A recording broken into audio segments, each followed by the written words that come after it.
Sheila and welcome to Sheila's English Country again. And English book to read today is Magic Tree Story. Good morning, girls. And we can start at a chapter 4 Nightmare. And then I'm reading at chapter 6 because you're reading 2 chapters in one book, okay?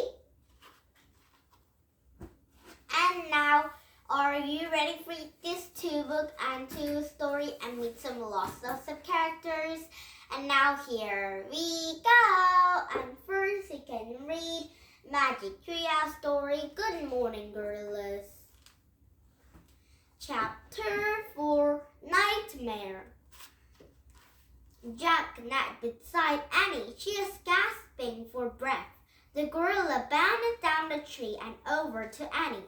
She bit her lower lip as if she were worried. "Are you okay?" Jack asked Annie. "Yes," Annie panted. "Just got the breath knocked out of me." "Wiggle your arms and your legs," said Jack. And Annie wiggled her arms and her legs. "Good, nothing's broken," said Jack. Just then he left a drop of the water on his arm. He missed and turned into rain. "Uh-oh," said Jack. He threw up his notebook in his pack. "I'd better get an umbrella and flashlight," he said. I left them near the tree that looked like a chair. "I'll come too," said Annie. She started to sit up. "No, catch your breath," said Jack. "It's not fair. I'll be right back." He took off his jacket and rubbed it over to her. "It will help you stay dry," said Jack. He pulled out his pack and stood up, and the gorilla screamed. "Stay with Annie," said Jack, and then he dashed back around to the cloud forest. He looked for a fat tree with a white lumps padded with a moss. And as he peered through a growing darkness, Jack saw many fat trees. He saw many leaves and padded with moss.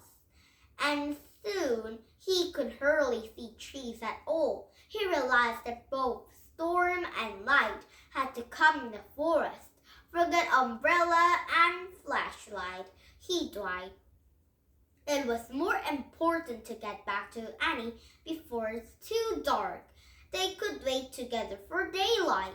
As Jack started back to Annie, he could hardly see. He didn't know which way to go. "Annie, boo-boo," he shouted. He felt silly shouting boo-boo, but he didn't know what else to call the small gorilla. And Jack put out his hands. He moved slowly through a dark, rainy forest.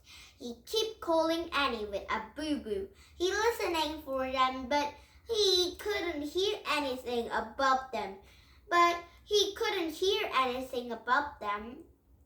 And the louder patter of the rain. "Ah!" he shouted. And he ran to something that felt like a bowl of a spider webs, and he jumped back. He slipped and fell in the mud. He crawled over to a tree and huddling between 2 of the giant roots. "I will just wait here until the morning," he thought. "Then I'll find Annie, or shall I find me?" And rain dripped all around him. Jack wondered if the leaf parts came to the night.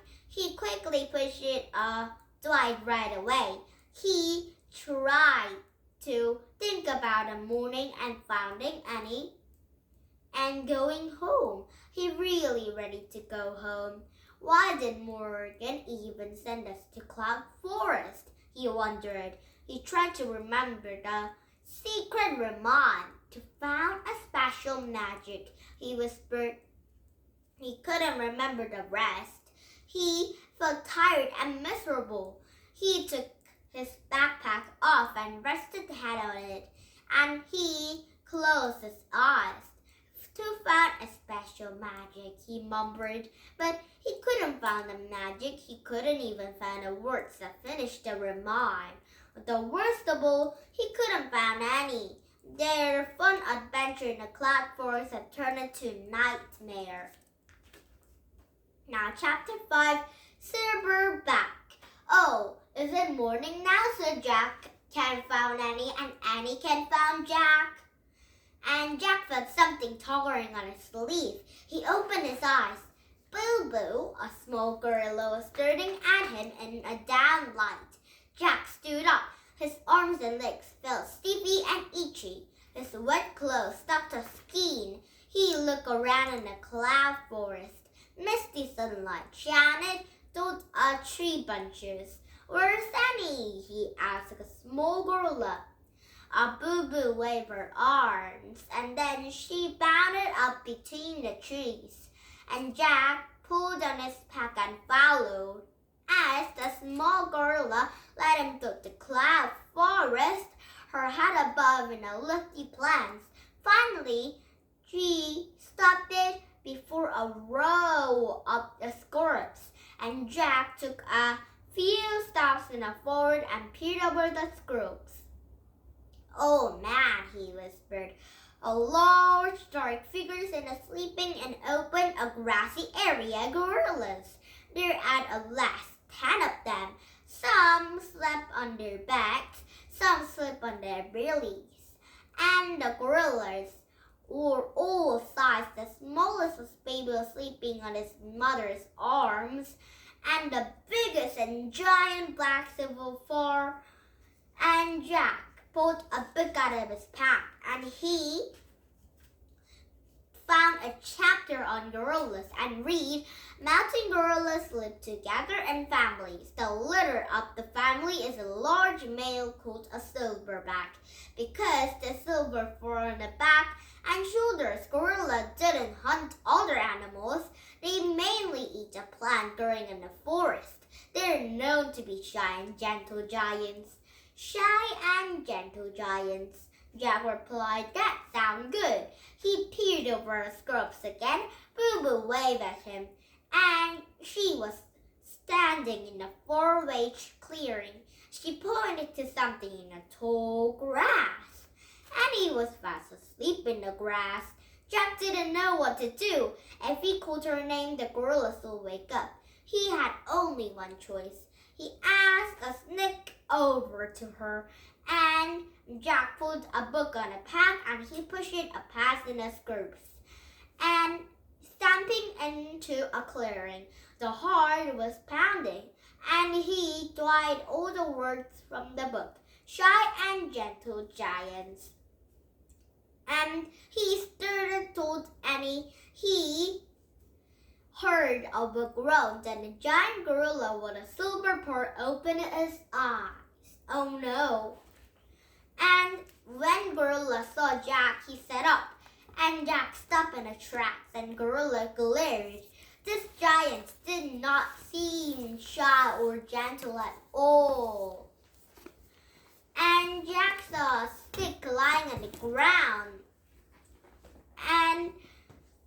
and he picked up just in a case. And Jack's stick and made a gorilla growl. He stood up, very tall and very right. Jack dropped the stick, and Boo Boo ran high between a tree. Oh, oops! And the silverback growled again. His long, shaggy arms touched in the ground, and his fingers curled under. Walking to a necklace and stepped toward Jack. He growled back, and the gorilla stepped forward, and Jack stepped back again, and the gorilla kept stepping forward, and Jack kept stepping back until he had stepped out of a clearing. But his silverback kept coming, and Jack scrambled back through the bushes until he came to a thick wall of plants, and the gorilla kept coming, and Jack didn't move back anymore. Hi, he said nervously. He held up his hand. I come in. Before Jack could say peace, the Giant gorilla went crazy. He hooted and leaped to his feet, and Jack counted under panic, and Gorilla kept hooting. Doug grabbled in a tree limb. He shook it wildly. He ripped its leaves from the branches, and he gnashed in his teeth. He copied his hands and beat his chest. Ah, he roared. Ah! And a gorilla dropped on the floor. He charged back and forth past Jack. Then he threw himself in the belly. He began dashing the ground with the plants, and he bashed and banished and dashed. And Jack screamed their hands and knees over to a tree. He hid between a trunk, hugging his head, and he waited for a manic gorilla to find him and tear him to pieces. Now, chapter 6. Good morning, gorillas. And tomorrow we'll be starting at chapter 6. And they're reading at chapter 8 because they're reading 2 chapters, same as today. And now, thank you for coming to my YouTube. And please thumbs up my YouTube. And happy Friday.